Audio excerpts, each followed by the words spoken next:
demands. Now let's focus on a such story. The death of former Education Cabinet Secretary Professor George Magoha has shocked leaders, educational stakeholders and Kenyans at large. At his home in Lavington, Nairobi, Orange Democratic Movement Party leader Raila Odinga led various dignitaries in condoling with his family as preparations for his burial began.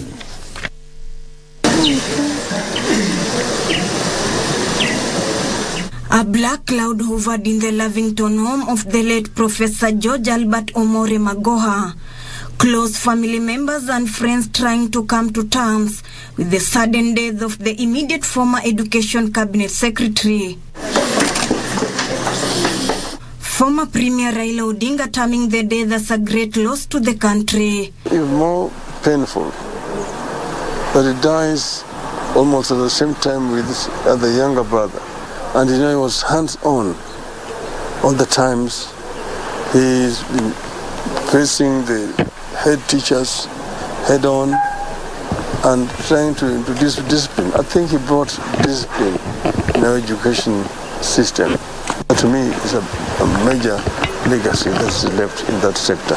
Former Jubilee Secretary General Raphael Tuju said he received the news in disbelief. He was with Professor Magoha on Monday afternoon in his house, planning for his younger brother, Professor Alex Nyabera's Magoha's burial. There was no indication whatsoever that he had any health threat. No, the brother's funeral will continue on Saturday, and then there will be announcements from the family in terms of the plans for the funeral of Professor Magoha. There will be a family spokesperson who will be appointed, and then that will continue. Meanwhile, back at home in his village, residents eulogized the late professor as a generous and handsome man who had a greater vision for the two villages. Tumekuwa na yeye last week, tukampikia, tukapiga story, akani advise, akani advise vile tunaweza stay sahi kama ma youth.